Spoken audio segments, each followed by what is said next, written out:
सभी शाखाओं के हंस।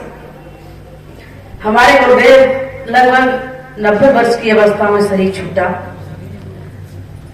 और अपने जीवन पर्यंत जो ज्ञान ध्यान दिया, 2017 में उनका शरीर पूरा हुआ। उसके बाद ज्ञान एक ऐसी चीज है कि जिस ज्ञान को प्राप्त करने के बाद उस महापुरुषों के मधुर वचन यदि कानों में पड़ते हैं, कोई बस साधक ये नहीं कह सकता है कि अब मुझे कुछ नहीं चाहिए। एक जिज्ञासु, आध्यात्मिक ज्ञान का जिज्ञासु साधक संत हमेशा उन वचनों के सुनने के लिए उसके कान तरसते रहते। गुरुदेव का ज्ञान तो मेरे हृदय में था ही, लेकिन ऐसी इच्छा रहती थी कि वही गुरुदेव वाला ज्ञान, वही गुरुदेव की वाणी, उसी तरह का आध्यात्मिक सत्संग मुझे भी मिले। तो मुझे किसी संत द्वारा पता चला, कुछ YouTube के द्वारा, कि आचार्य धर्म स्वरूप साहिब जी पूर्णिया में, बिहार में उनका आश्रम है। साहिब जी के गुरुदेव भी हैं। और अभी पिछले दिनों रामा शंकर साहिब जी आए थे।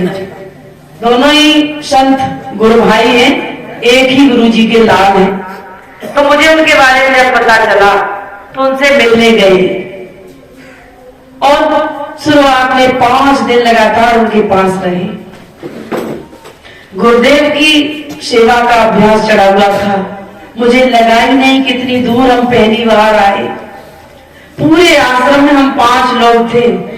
5 लोगों ने एक एक कोना पकड़ लिया। पूरे आश्रम की सफाई करना, आचार्य साहब की जो भी 5 दिन मिली सेवा, वो भी बड़े आश्चर्यचकित हुए। उन्होंने बड़े प्रसन्न होके आशीर्वाद भी दिया और कहा, बगैर जाने समझे कि तुम लोग बहुत ही उच्च कोटि के संत के शिष्य हो। बहुत ही धीरे धीरे बोलते थे। मेरे हृदय से आप सब लोगों के लिए दुआ, आशीर्वाद है कि इस अध्यात्म की ऊंचाइयों पर बढ़ते ही रहना और बढ़ते ही रहोगे। बहुत ही सुलझे हुए संत थे और उनके बारे में हम ज्यादा क्या कहें। पुत्र को देखकर उसके पिता के बारे में अनुमान लगा सकते हो, कपड़े को देखकर उसकी कंपनी का अनुमान लगा सकते हो, और शिष्य को देखकर उसके गुरु का अनुमान लगा सकते हो कि ये किस गुरु का लाल है। कुछ शक्ल भी मिलती जुलती थी और ज्ञान में तो कोई त्रुटि होती ही नहीं है। जो आध्यात्मिक ज्ञान जो शुद्ध होता है वो दर्पण की तरफ होता है। दर्पण को दर्पण के सामने रख दो, किसी का कोई प्रतिबिंब नहीं बनेगा। तभी तो गुरुदेव कहते थे कि सतगुरु एक ही है, दुनिया भरम जाल में उलझी। वो सतगुरु अलग नहीं, शरीर अलग हो सकते हैं, शकल अलग हो सकती है, पहनावा अलग हो सकता है, अलग अलग प्रदेशों में जन्म लेने वाले हो सकते हैं, लेकिन ज्ञान को ही गुरु कहा जाता है। वो एक ही है। ज्ञान आध्यात्मिक ज्ञान, आत्मज्ञान है। वो 4 तरह का नहीं हो सकता है, वो पूर्व पश्चिम का नहीं हो सकता है। क्योंकि आत्मा कोई ये नहीं कह सकता कि फलाने व्यक्ति की आत्मा हाथ में ही है या फलाने व्यक्ति की आत्मा उसके कमरे में है। जिस तरह के आत्मा मेरे शरीर के अंदर, हमारे घट में है, मेरे में है, जिस प्रकार से वैसे ही आपकी तरह है। और उस तक पहुंचने का सिर्फ एक ही तरह का रास्ता है। अलग अलग लोग कह देते हैं कि घाटों का उदाहरण देते हैं, लेकिन मेरी समझ में नहीं आता है कि यहां नहाओ तब भी गंगा, वहां नहाओ तब भी गंगा। लेकिन आत्मज्ञान, आप जीवन भर यदि मंत्र जपते रहो, मेरी समझ में नहीं आता है कि उस मंत्र का कि राम राम रट करो न प्यारे, जासे संकट कटे न तुम्हारे। हम वाणी का विषय है नहीं, जीवन भर। कभी साहब ने कहा है कि पंडित बात बधे सो झूठा, यानी ऐसा झूठा ज्ञान, उससे आप जीवन भर करते रहो, क्या आत्मज्ञान हो सकता है? हम अग्नि अग्नि कहते रहे, हमारा पैर जल सकता है? कि सुमिरन सुरत लगा के कछु न बोल, और बाहर के पट बंद कर भीतर के पट खोल। पतिव्रता पति को भजे मुख से नाम न लेत। पतिव्रता स्त्री कभी बाणी से अपने पति का नाम नहीं लेती है, लेकिन 24 घंटे उसका स्नेह उसके पति के पास रहता है। वैसे ही आत्मज्ञान का सिर्फ एक ही रास्ता है,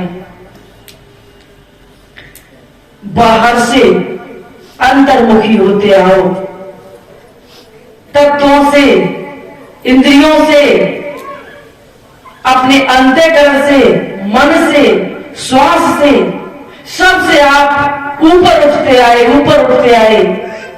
उसी को लोग कहते हैं कि ऊपर वाला जाने।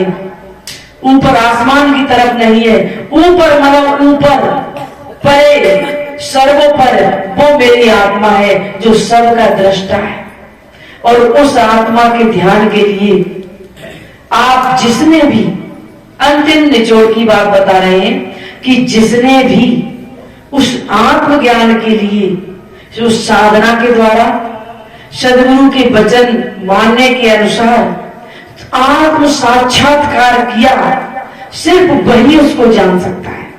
हालांकि सत्संग में तो हर वक्ता अपनी अपनी अलग अलग बात बताता है। यही सत्संग की विशेषता होती है कि तुम्हें अलग अलग विषय पर एक ही मंच पर मुझे कई तरह की जानकारी मिल जाती है। किसी ने दूसरे विषय पर चर्चा की तो किसी ने दूसरे विषय पर चर्चा की। मुझे एक ही जगह बैठकर, जैसे देखा आपने मॉल लगे होते हैं, उनमें एक ही मॉल की बिल्डिंग में पूरे घर की सौदा मिल जाती है, जैसी आजकल व्यवस्था की है। वैसे ही सत्संग में मुझे जीवन जीने का तरीका भी इसी मंच पे आपको मिलेगा। हमें देश राष्ट्र के हित में क्या कर्म करना है वो भी किसी न किसी वक्ता के द्वारा मिल जाता है।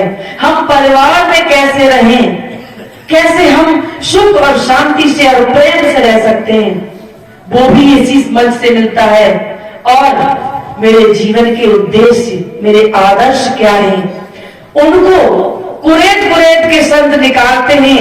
हमारी कमियों को भी देखते हैं।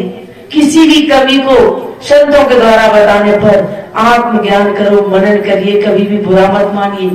संत किसी का अहित नहीं कर सकते। भले ही आपको लगे कि ये कड़वी दवा मुझे बहुत बुरी लगती है, लेकिन 2 मिनट की कड़वी दवा मेरे असाध्य रोगों को ठीक कर देती है। अभी हम कलकत्ता घूमने गए, कुछ भक्त लोग भी साथ थे। थोड़ा सा समय मिला मुझे, वहां का अवलोकन किया और देखा कि इस आत्मज्ञान से वंचित तो सारे संसार के लोग हैं और युगों से मुझे दूर रखा गया है, क्योंकि आत्मज्ञान का विषय हर किसी के पास नहीं है। कोई न कोई उस आत्मज्ञान की जगह ईश्वर का आधार लेकर किसी न किसी को पूछता है और मानता है कि वो क्या चीज है। थोड़ा समय मिला मुझे, क्योंकि मुझे ज्यादा घूमने और उससे तो कोई लेना देना नहीं है, तो एकांत में बैठे और उस पूरी यात्रा का एक भजन में थोड़ा चित्रण किया, वही 2 मिनट में लिख दिया और आज आपको भजन सुना के लिए अपनी वाणी को विराम देंगे। बोलिए श्री सद्गुरुदेव की।